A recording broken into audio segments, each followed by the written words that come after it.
Hi, everybody. Good evening. Welcome to Politics and Prose. My name is Katie. I'm an event staffer here at Politics and Prose, where we host in-person book talks, events, and trips. You can check out everything we have offered at our website at politics-prose.com. My intro is very brief tonight because I'm going to be welcoming up Caroline Bach, who is the co-president and editor at the Washington Writers Publishing House, and fun fact, a PNP alumni staff in our supported events department. So, Caroline?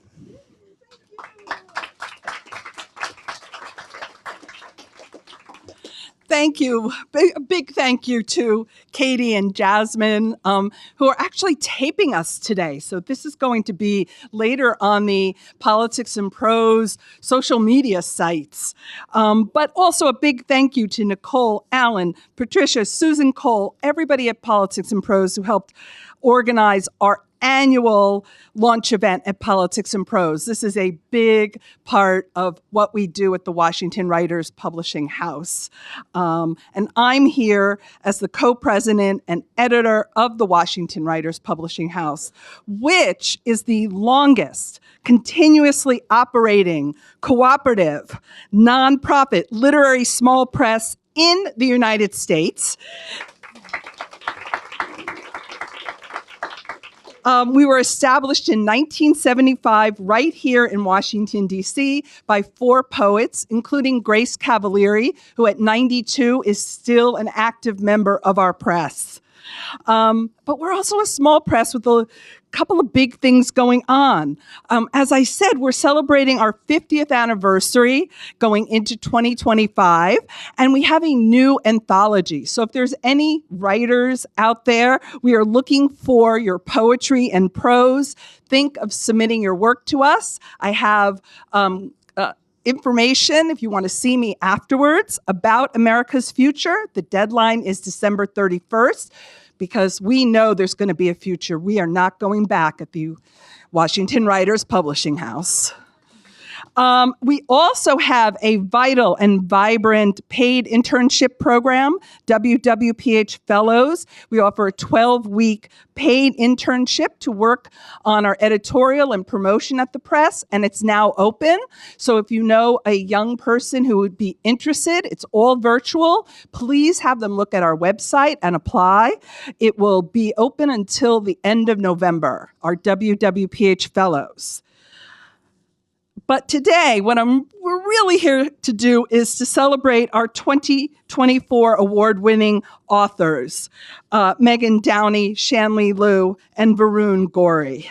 And that's the heart of the Washington Writers Publishing House. We have new books every year that speak to the richness and diversity of the Washington area. We publish authors from DC, Maryland, and Virginia, and we have done so, as I keep saying, for 50 years. But we could not do this cooperative small press without our fellow pressmates who pay it forward and support their time and energy in our efforts. And we have a couple here today. Could they just stand up, the WWP pressmates? Dean, Elizabeth, David Taylor, Len Kruger, Suzanne Feldman, Robert Williams. Thank you for the time and effort you put into judging and working on our small press. It is greatly appreciated. We also could not do our small press without a small handful of financial supporters. The Maryland State Council for the Arts, the DC Arts and Humanities Council, and literary art lovers and philanthropists like Carol Troutwick. As part of her Jim and Carol Troutwick Foundation and in recognition of our 50th anniversary, she underwrote this year's fiction prize. So Veron Gory's exuberant debut for The Blessings of Jupiter and Venus has the official honor of being the Carol Troutwick Fiction Prize winner. So, Carol, could you just say a few words? And it would be an honor if you could. Thank you for coming today.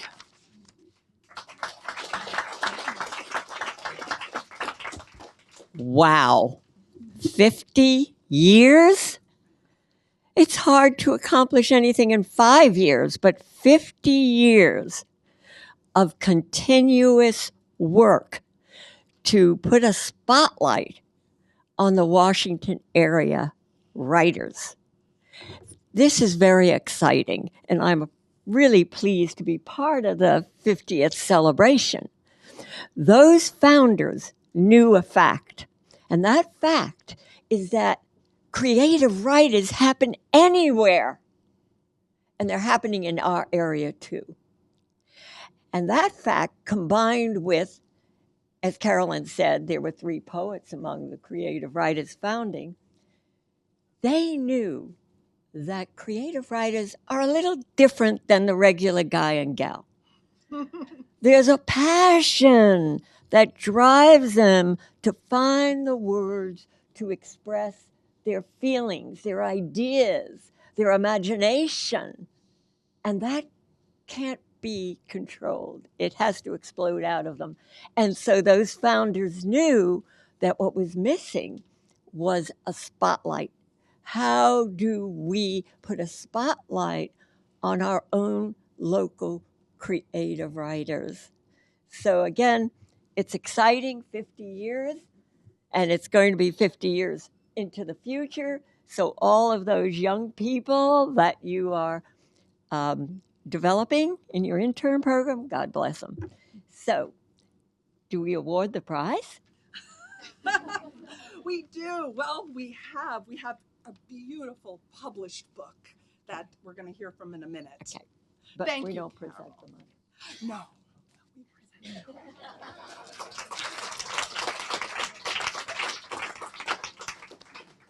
Thank you, Carol. Thank you, Carol, and the Troutwick Foundation, the bottom of our hearts. And now on to our authors, because this is about them. We're going to start with Varun and then have Megan, and then we always end with poetry, and that will be with Shanley. So first, a brief introduction to Varun. Varun Gauri was born in India and raised in the American Midwest, and this is reflected in his novel, For the Blessings of Jupiter and Venus, which deftly moves from small-town Ohio to New Delhi as these 2 beautifully drawn characters, Meena and Avi, grapple with love, marriage, and their extended family's expectations. In Varun's case, after studying philosophy in college and public policy in graduate school, he worked for more than 2 decades on global poverty and human rights, publishing academic articles and books on developmental economics and behavioral economics. I'm just so glad he started writing fiction. He now teaches at Princeton University and lives with his family in Bethesda, Maryland. For the Blessings of Jupiter and Venus is his first novel, and it has been called, quote, an exuberant debut that is as bitingly funny as it is wise. I agree. Varun Gauri.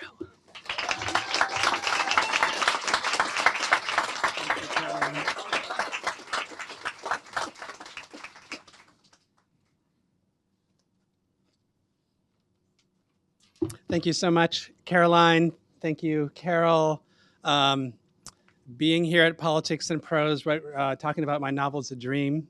Very, very happy. I'm thrilled. Thank you to the bookstore. Thank you to the press and all my pressmates, family, friends, colleagues, readers, writing critique group members, pillars of the DC writing community.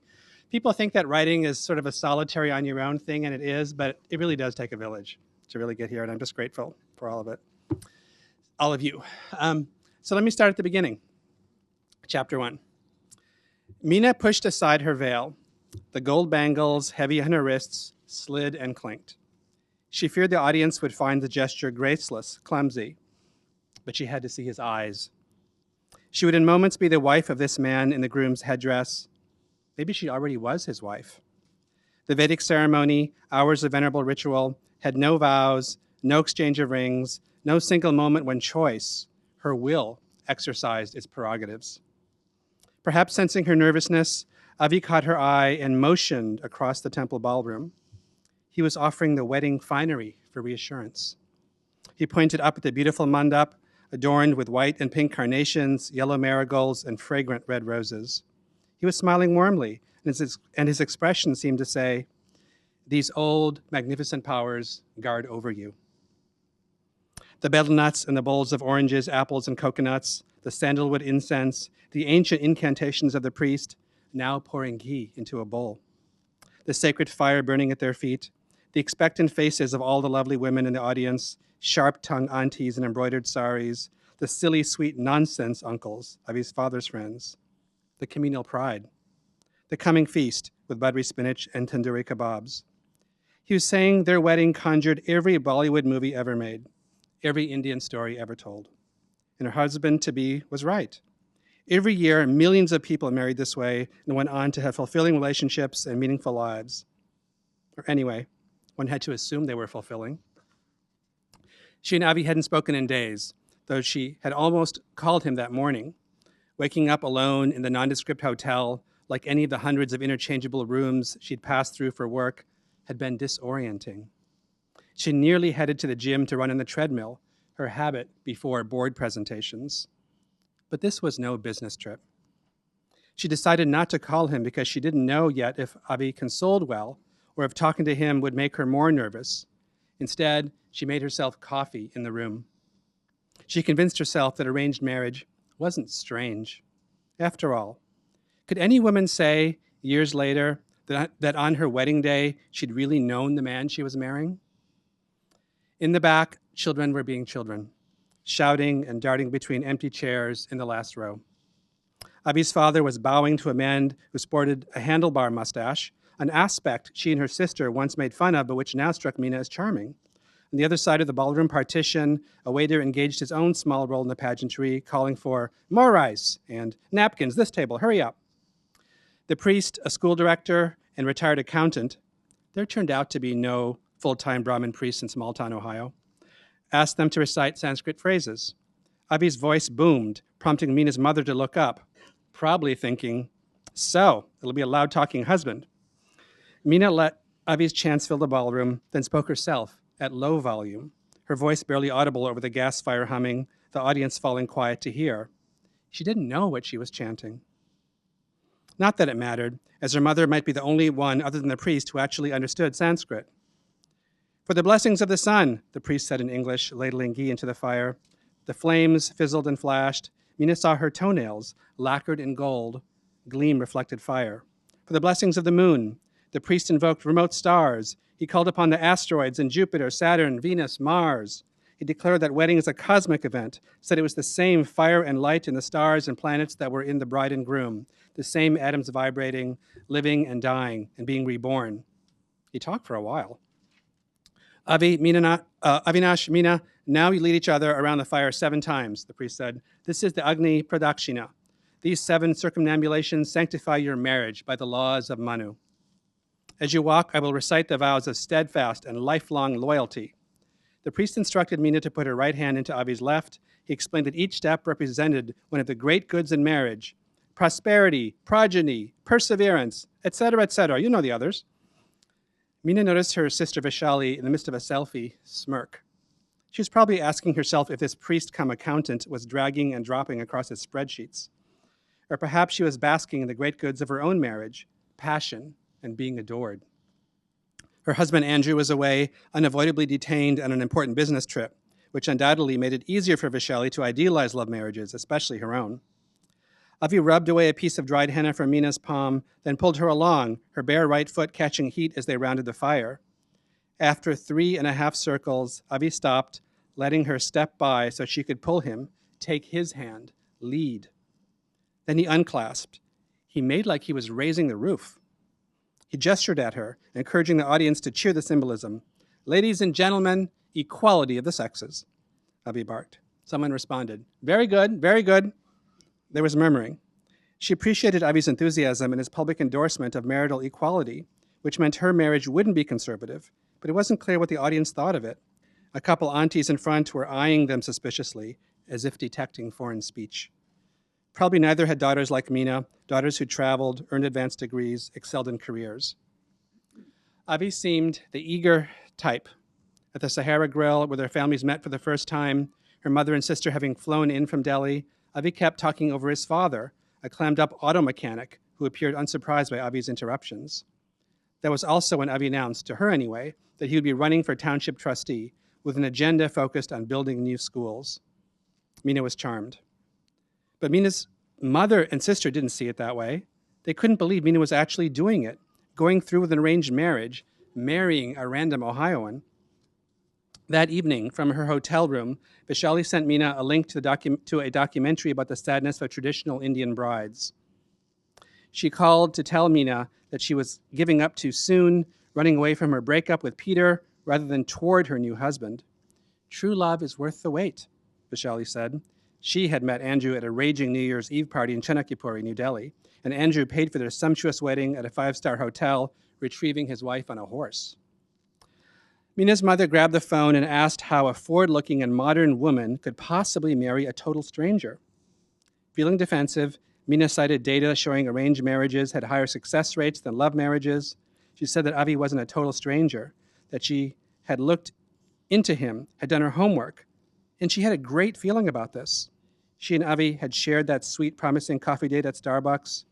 There was that moment when he asked with his eyes, and she looked out the window and nodded subtly. Their mother sighed. Mina, she said, you must understand that marriage is never easy, with or without love. I don't care if your husband is sweet when he proposes. I don't care if he is Indian or a white boy going native like Andrew. It won't matter. Doing this won't spare you pain, trust me. That was clearly a dig at Mina's late father, whom Mina had adored and now had to defend. She said, love marriages do not guarantee happiness, as you full well know, Mommy. Why are you even arguing with me? You know what Papa asked me to consider, what he used to say? Arranged marriage is an attitude toward time. Of course I will be happy. Mina, marshaling her arguments, added that her marriage was only semi-arranged anyway, since she and Avi had found each other online, and that it's different in America, where women don't have to live with in-laws and can have their own lives and careers, even in Ohio. Avi's ad on yourshadiinamerica.com had included photos of him chilling lakeside in a blue flannel, resting against a red maple while sporting a Cleveland Browns jersey and throwing a football. There had been a consistency in these photos. The same half-smile, warm expression, the fashionable grizzle, the broad shoulders, the athletic hips. His proportions beckoned for sure, but she was more attracted to his solidity, his steadiness. He seemed unpretentious, loyal, rooted, not a slick globetrotter like Peter. His photo won her over. That and the tongue-in-cheek comment, my postings and replies are jointly manned by my parents and me, so expect consultative delays. You know what I mean. Let's give this thing a shot. Mina and Avi finished their circles. The priest had them sprinkle rose water on the fire. He mentioned the sun again in the context of a digression on the importance of passion in marriage. He called out Polaris, the ever-steady North Star. Grinning like a game show host, the priest finally said, Avi, you are a husband. Mina, you are a wife. Be happy, lovebirds. Avi, a foot taller than Mina, was wearing a gold sherwani, turban, and scarf with a silvery brocade running across his midrib and collar. He pulled her close, draping his arms around her, leaning his body in, resting his cheek on her head. Was he about to kiss her? She would love a kiss, and her mother and sister should really see it. Mina closed her eyes and waited, but he didn't make a move. Was he feeling self-conscious in front of these funny, fussy uncles and aunties? She opened her eyes. He leaned back to look at her, their thighs pressing, and she thought they must look like two irises in a vase, stems together, their heavy headdresses falling in different directions. Finally, the audience started to clap and laugh. Someone shouted, they think marriage is one long embrace, won't they learn? Laughter and applause and feet stomping like running elephants. He spoke into her ear as the crowd began to approach the stage. Listen, so during my toast, I'll say a few words about why I'm running for township trustee. Just a heads up. A campaign speech at their wedding? Do you think that's appropriate, she asked. It'll make them happy. This wedding isn't just about you and me, Mina. It's for everyone. Thanks so much.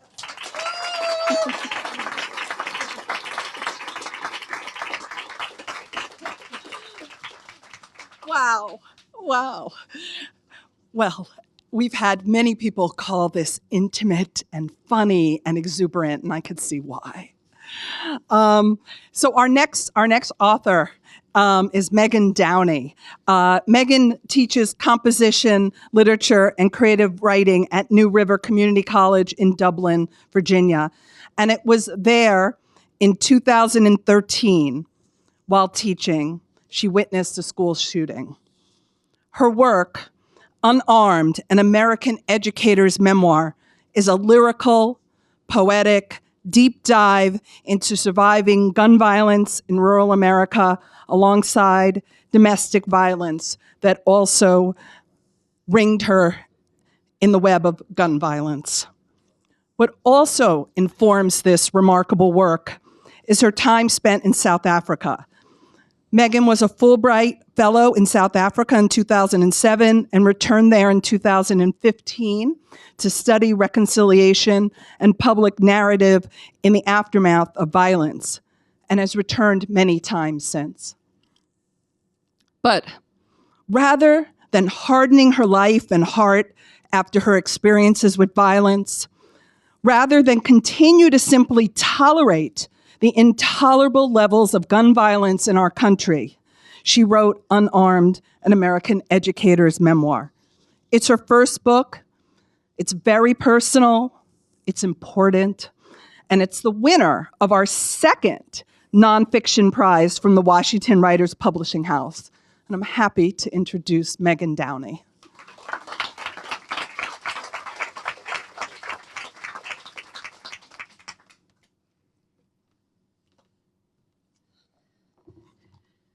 Thank you so much to everyone for being here, all of my friends and family who've come from great distances in particular. I'm going to be reading from a chapter called Doors. When I teach my students how to write strong introductions, I use the metaphor of a door. Our job as writers is to create a door that's intriguing, welcoming, something that makes our readers so curious that they want to open it, sit down, have some tea, and explore the rest of the house. I have a few slides of stock photos of front doors, one painted crimson, fringed with flower beds and mullioned windows, an entrance to a seemingly enchanted cottage, alongside another that's scrawled with graffiti and hanging off its hinges, revealing a shadowy interior. The introduction paragraph sets up the conflict, shows who or what we should care about, I remind them. How can we ensure our readers will walk through that door and stick with us for the rest of the essay? You can't move backward through the doors. They only propel forward momentum. There's no return. Behind door number 1, Friday, April 12th, 2013. I'm 38 years old and a full-time professor at New River Community College in Virginia. This semester, I teach at the satellite campus in Christiansburg, which is in the local shopping mall and occupies the space that was once a movie theater. The lecture auditoriums still have that feel, with a sloping center aisle and a large screen at the front. I've been separated from my husband, Tom, since October, and this afternoon I have an appointment with a lawyer in town to begin formal divorce proceedings. In a meeting with my therapist 3 days earlier, I told her that I really felt like I was doing fine. I think I'm going to be okay, I said. I don't think I need to see you every week anymore. I agree, she said. I think you were farther along in the grieving process than you thought you were. That doesn't mean, however, that the grief doesn't still pound me or that I'm always proud of how I handle things. To my shame, I spend part of my lunch break Googling my soon-to-be ex-husband's affair partner and send a woeful email to my best friends. I'm sick of her, of him, of the space they both continue to occupy in my mind. But my dad is coming to visit me tonight, stopping on his way to the Outer Banks, and I'm looking forward to seeing him. I've left my little house unlocked so that in case he arrives before my workday is over, he can go on in and maybe take my dog for a walk. My afternoon class is English 112, the second semester of college composition. I love this class. My students are so smart and funny and thoughtful. All of the units in the course are oriented around an inquiry question, and the unit we've just finished asked, what does it mean to be safe? We read and discussed the intentions and impacts of drug policy, anti-bullying measures in school, and a recent article from The Atlantic arguing for more guns in the hands of civilians. They've just turned in the unit papers, which means I have long days of grading ahead of me. Still, I look forward to reading their work. Being with them is a perfect way to end the week. We're starting today on the final unit for the semester, in which we're going to interrogate the question, what are our responsibilities to other people? To begin the unit, I'm going to show a segment from When the Levees Broke, Spike Lee's documentary about Hurricane Katrina.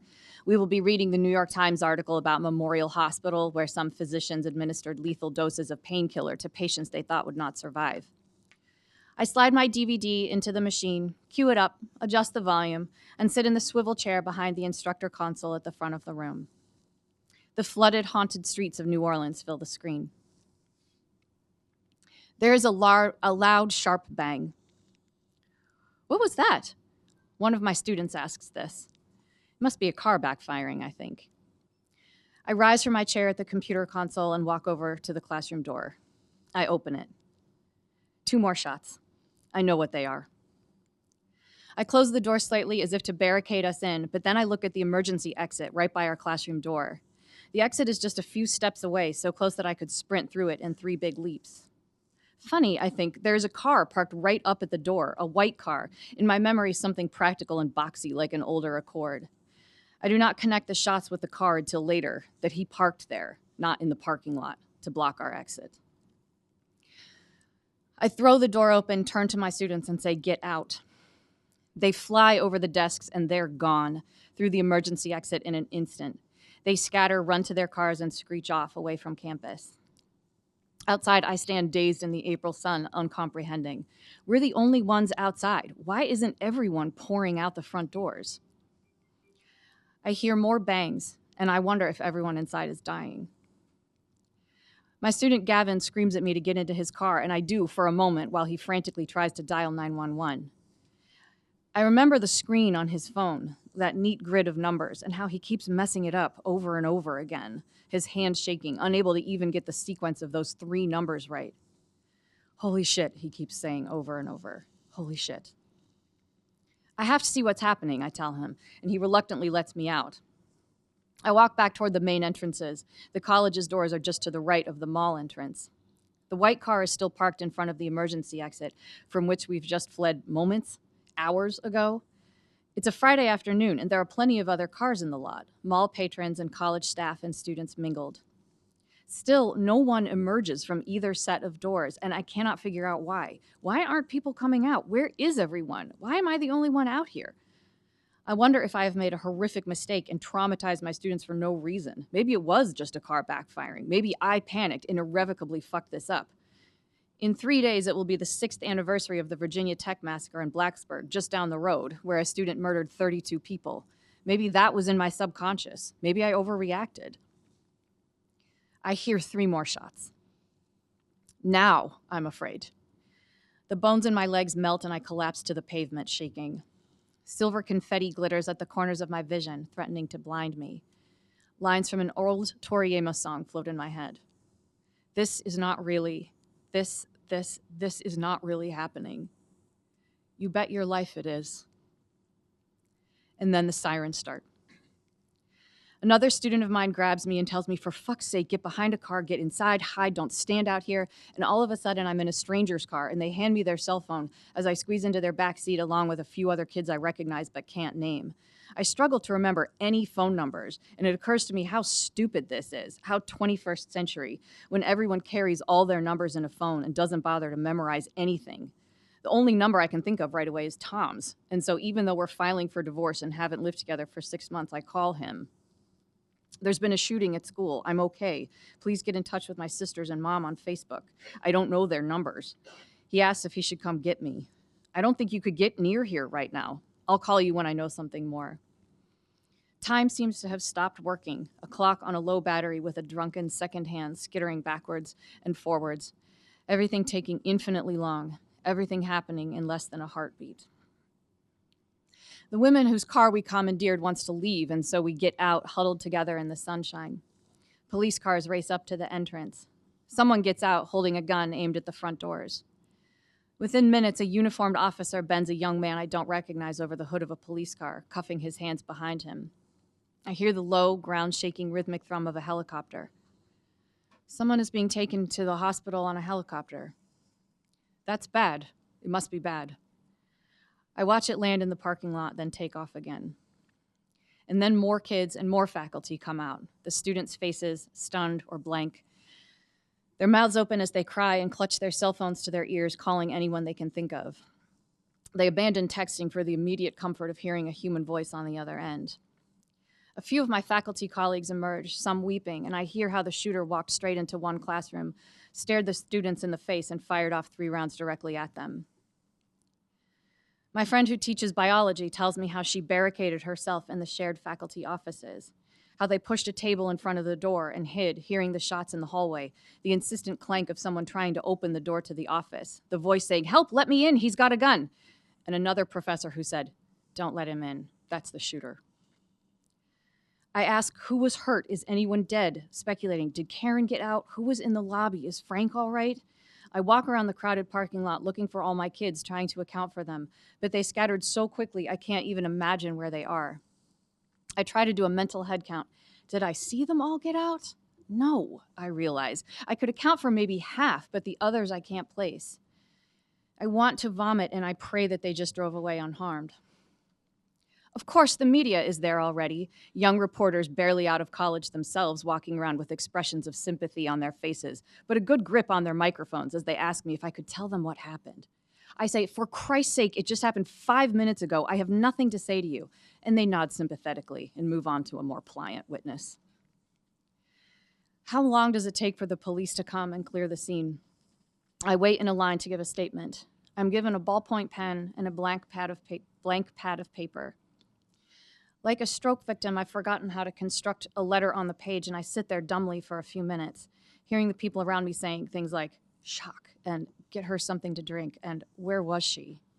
Who are they talking about, I wonder? I put the pen tip to the page and move it, and then words appear in red ink, but they aren't in my usual handwriting. I manage to give them a paragraph, sign, and date it. This statement has vanished, I assume, into the galaxy of paperwork that surrounds a school shooting. I've never seen it since. I cannot recall a single word that I wrote, only the flimsy beige barrel of the pen, the red cap, the red ink. It was an unsatisfactory, utilitarian pen, not what you would want to write with for something of such magnitude. All of my things, laptop, purse, phone, car keys, house keys, everything is inside the classroom, and I can't go to get them. My biology professor friend drives me to her house, and then Tom comes to fetch me and take me home. My dad is sitting on my front steps when we pull up. Though I left the house unlocked, he hadn't even tried the door. As I stagger out of Tom's truck, I see my dad's surprise, and Tom tells him what's happened. No one had managed to get a message to him en route. I watch the men confer. It's the first time they've seen each other since the two of us split up. They hug. Tom tells me to call him for any time for whatever I need. I don't remember sleeping that night. I must have, because the next night, and the next, and the next, and the next, I won't.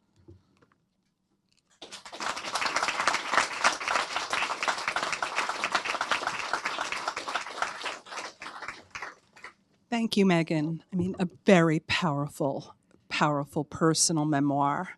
And it's sort of telling about what we're looking for in creative nonfiction at the Washington Writers Publishing House. So we publish fiction, poetry, creative nonfiction, and actually just started works in translation.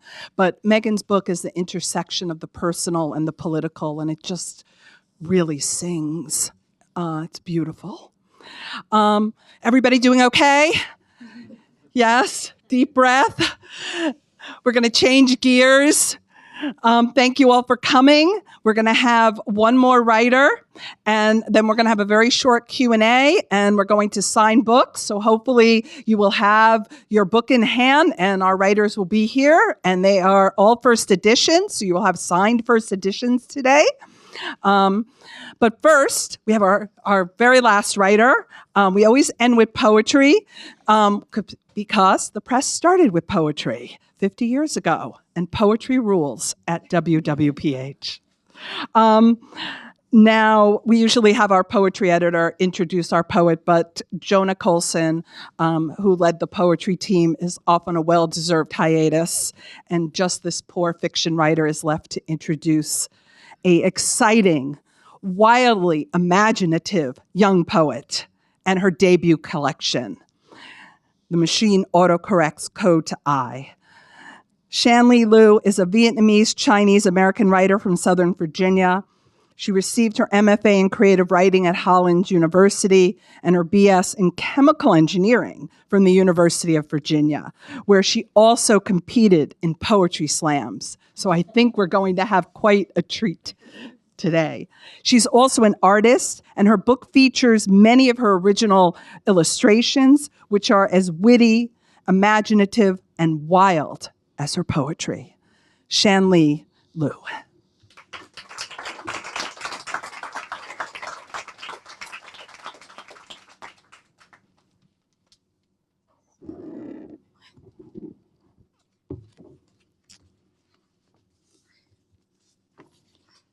I just want to say thank you to the Washington Writers Publishing House and everybody who's here today. Okay. I'll start with a poem called Taylor's Platinum Mop, Ode to Bleachella, a golden shovel after clean. I remember those days, the Met Gala, the medal, the drought of content, but the old music was still alive, still implanted on the brain like pressed flowers, like the very moments I start to bawl. Those are the worst. I hear a snippet of swift notes and smile. When I shower and sing her lyrics, something changes. The dirt of doubt decays, the flowers on the curtain and towels that never seem to bloom do. Dancing, we shed the snake skins of constriction. Grown women don't play pretend, they say, but together we create our own kingdom. We died from the lies the world spits. We wilt of hunger, but resurrect with thirst. My towering friend once shielded me from the rain. Now, when the bullets came, nothing was there to protect the pouring blood. College girl found down. The stress was lodged deep when the thieves stole her heart. I screamed so quiet I was Technicolor noir. We were drowning, the water the color of wine. That's what the legend says. I was cold when the blanket wrapped her soaked skin. I was unaware of how this body could persist, how rainbows finally form after rain, how my lungs still breathe, still brave a world of pollution, and still it stops at the sight of a guzzling geyser by the broken pipe in the ground. It's morning. The sun plays peekaboo with a downpour, gone one moment and shining through webbed water the next. It was an average day. I could be on any plaza, but I am here. This trace bewilderment reminds me I am of this world, human like you. The machine autocorrects code to I. The flowers lose petals in the wind and think nothing but pollination and growth.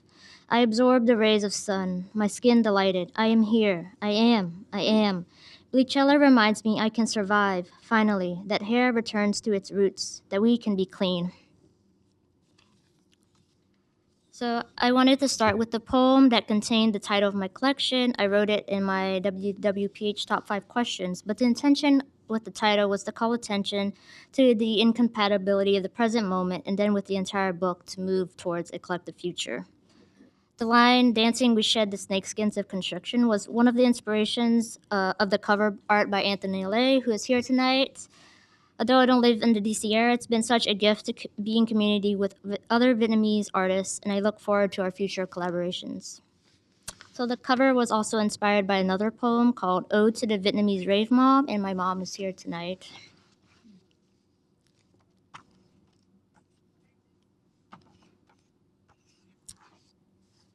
Ode to the Vietnamese Rave Mom.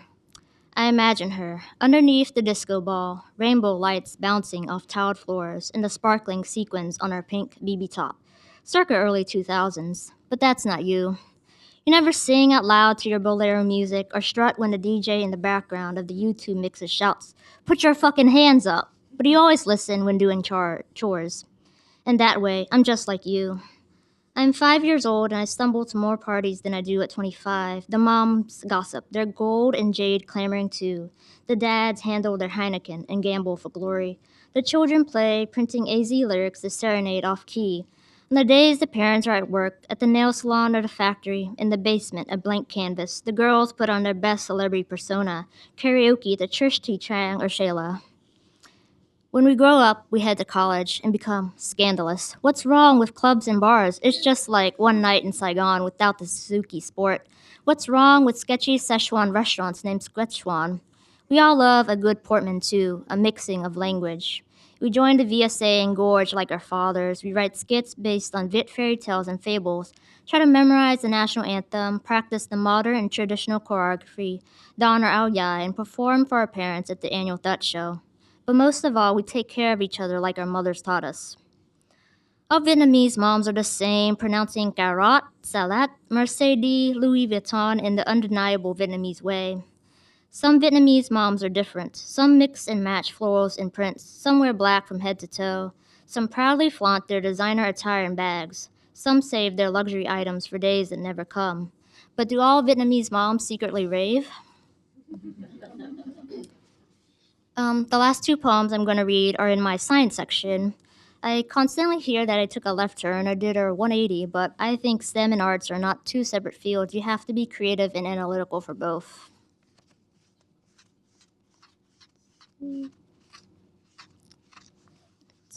This one is called CHE 101, Material and Energy Balances. The first lesson in chemical engineering is how to draw a box. 1. Start with your writing utensil, crumbling calcium carbonate for the conductor of class, crystalline carbon number 2 for the students who are always prepared, each pointy tip doubling as a weapon, just in case. Ballpoint pens for the sure-handed students, or perhaps the ones who don't care if a mistake is made, doodles in their mind. Lead pencils for pupils like me, wide-eyed, imagining them as syringes to inject more serotonin into their system, because in plus generation equals out plus consumption plus accumulation. Words and numbers and figures and ideas equals confusion equals anxiety. 2. Draw the box. Simple. But there are 2 ways to do this. Make 4 lines, segments really, connecting each other at a 90-degree angle. They must be straight, never crooked, to create a closed circuit. Electricity will not flow otherwise. Wait, wrong subject. Make 2 L's with your fingers on each hand. You're the loser in this simulation. And rotate them to create a window. Everything in this field of vision is your present, future, and past. Burn it down onto the page. Remember, it is a state function independent of path. This little black box contains the mysteries of the universe. How big you draw the box is proportional to your ego. Examples follow. Figure 1, how to make yourself tiny. Figure 2, how to acclimate to the walls of your new home. Figure 3, slowly start to fill it until you are drowning. What once was empty is now full, but you are still hollow. You wanted this indistinguishable sameness. You wanted objectivity. Right and wrong are easy to discern. A square is a rectangle, but the opposite is not true. They are afraid of aliens. You become a shapeshifter. Singularity will kill the human species, the movies say. You do not know this yet. It's only the first day. You do not have an eraser. And then I'm going to end with another golden shovel, which is my favorite form because it allows me to interact with the words of my favorite writers. Penelope's golden shovel after Ocean Vuong's Telemachus. I wait by the sea because my partner is nowhere. The sand engulfs the city. It is neither liquid nor solid. It is beyond. Civilizations eroded. Waves knocked the life out of me. No dreams, just a shoreline to etch the names of lost lovers. Is my soulmate still alive? No picking petals. Time is longer now. Bones are buried where flowers used to be. We loved the wrong green. I left faith in the temple. Fuck it.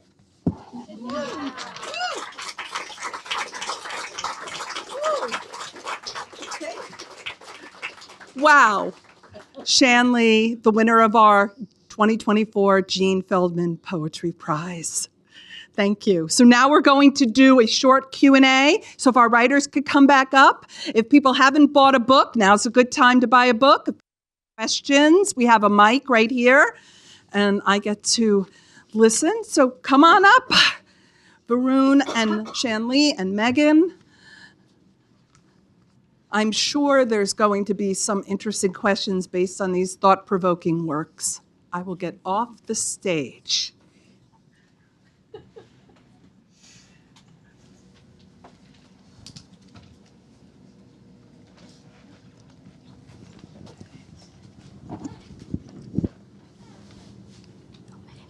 Oh, sorry. Well, I'll start then. What inspired you to write the books that you wrote? And we could go across from Varun over.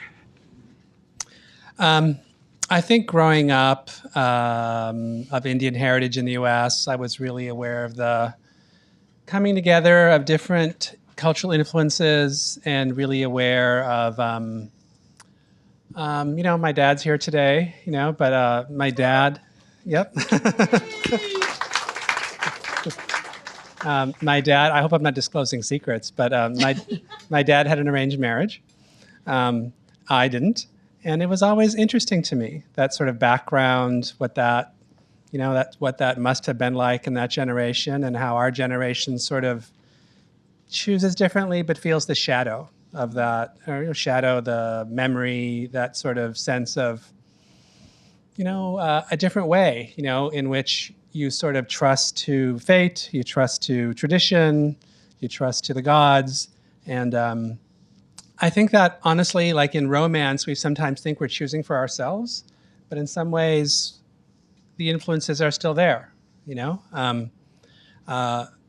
I'll just, at the expense of going on too long, I'll say one more thing, which is, that,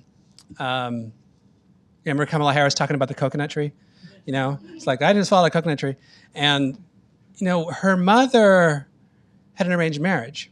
And so I think that statement isn't only about, the context and, how we're not heroic individuals and libertarianism and this and that. That's just how Kamala Harris used it. But I think her mother was talking about, how she, didn't, her parents wanted to have an arranged marriage, but she didn't.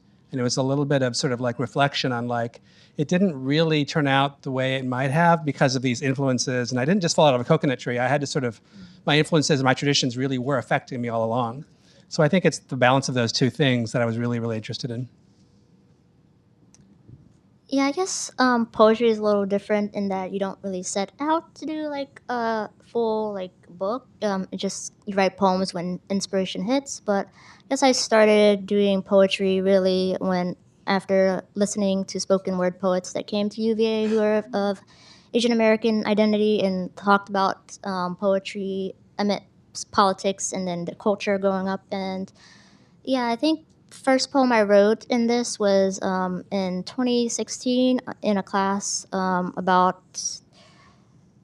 Virginia's Eastern Shore about man-made environments and climate change, and then I went into my MFA and continued just writing about kind of different things that inspire me. So, I mean, yeah.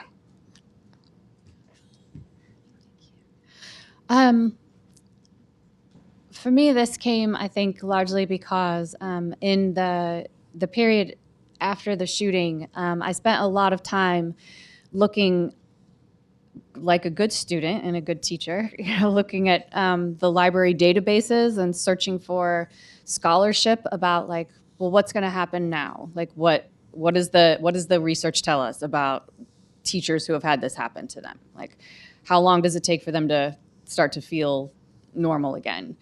And there wasn't any. Like, there really wasn't any. And I couldn't believe that was true because my shooting was in 2013. Like, it's not like it was the first thing that ever happened. And I just, and that the absence of those voices was actually also devastating because it made me think like, well, maybe, like, what if they all, I don't know. That uncertainty was really devastating. And so I at some point I just thought, oh, well, I guess you have to do that. So that's, yeah. Oh, great. I have just a question for maybe all three of you, and it's a little bit, you all have backgrounds in sort of either science or policy or interest in doing research about these things. And I wondered if you could maybe say a little bit how that experience or that part of your thinking comes into the creative process, at least in terms of this book. Each of yours, yeah. For me, it was just very, very important to know what the data actually say about firearm violence because there's so much. Emotions run really high about it, and there are many people who have very strong feelings and really don't know anything about what we actually do know about firearms in the home and safe storage and all these different things. And so it was just really, really essential for me to get it right. If I felt like I was going to have any credibility,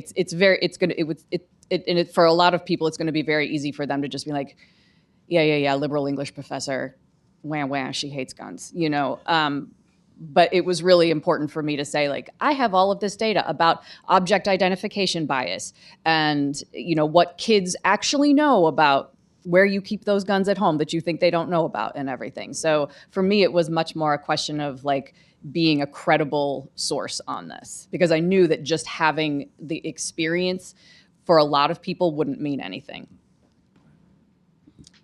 Yeah, and I guess, yeah, people always say, oh, like, how did you go from engineering to poetry? But I don't think they're that different, actually, because I love a good equation, and I think I think chemical engineering, a lot of time, we're simplifying proofs. So I think poetry is also like synthesizing and distilling ideas into a short poem, and also I love forms too, because they're in some ways also equations. So sometimes I would use Excel spreadsheets to map out my rhymes. So yeah, I don't think they're that different.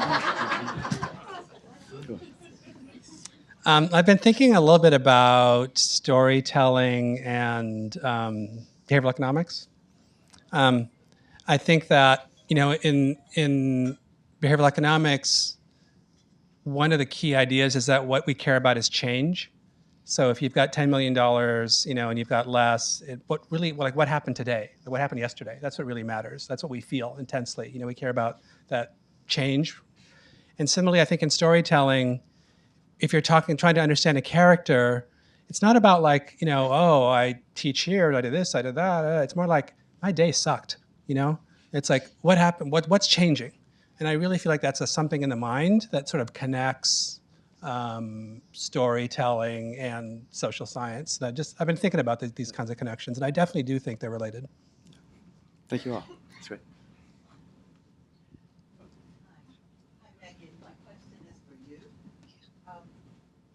Write about violence in a community college in this country, and you've also spent a lot of time in South Africa.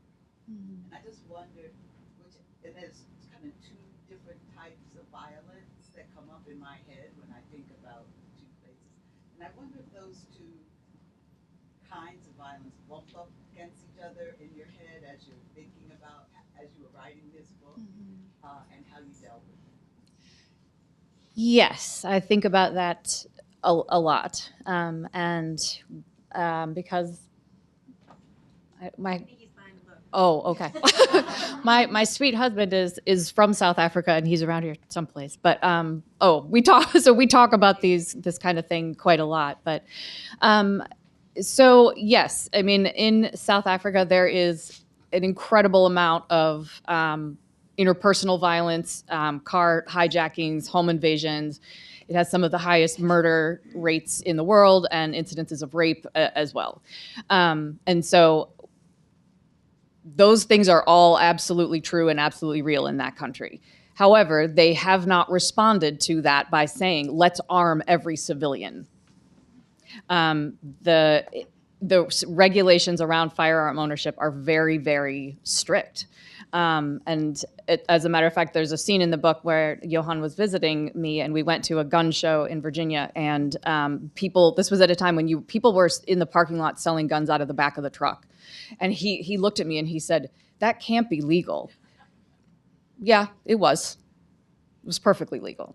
And so I think about the United States response to violence, which from my perspective, seems to be very much an amplification of violence, that the pervasiveness of it means that everyone else should also therefore be capable of exercising lethal violence at any point against any person that they happen to see as a threat.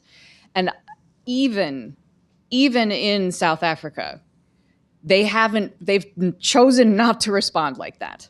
And that is a lesson that I think the United States needs to take away. Are you saying that the South African gun policies are a response to the historic violence the country has had there? They have responded in a way of not harming everybody, even though they have in the country? Those are some things that I'm not 100% sure of. My understanding is that firearms had to also be turned in.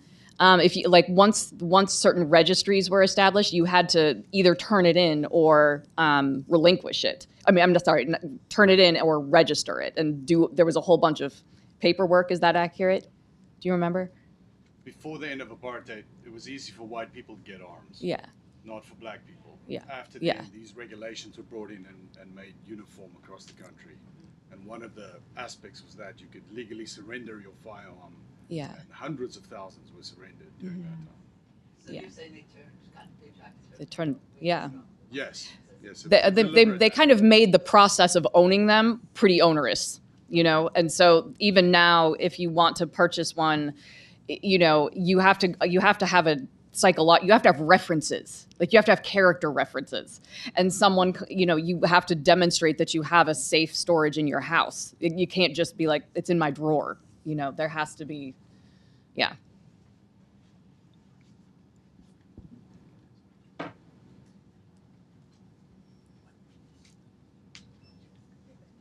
Any other questions? Or we are certainly, oh, yes. I have a question for you and for you men for all three. I haven't read your book, but it sounded like your chapter was from the perspective of the female.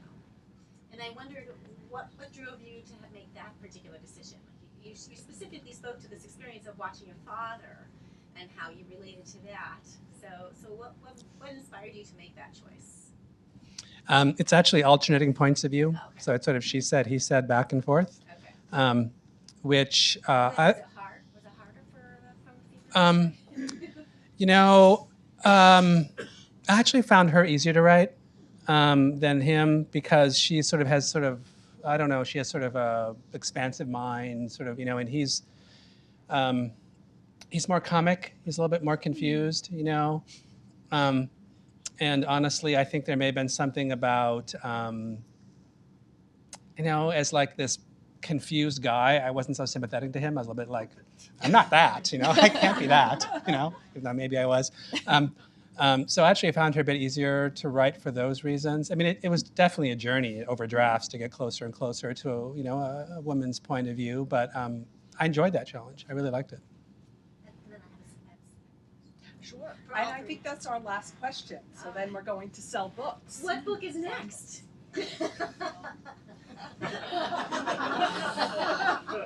You were afraid of that question. Something pleasant. Something fun, some cryptids, and Emily Bronte. Oh, I guess in Ann Boyer's class we did an essay on motion, and I did one on basketball because that was the first thing I ever wanted to be, was a WNBA player, but you know, I was too short for that. But yeah, I guess I have a few essays, and I want to continue writing essays on sports and pop culture and politics and just a lot of different things that are kind of the themes in my book, but more expansive since they're essays. I'm also thinking of something very different. I have a story which is sort of a campus, you know, it's set on a campus, and I might expand that.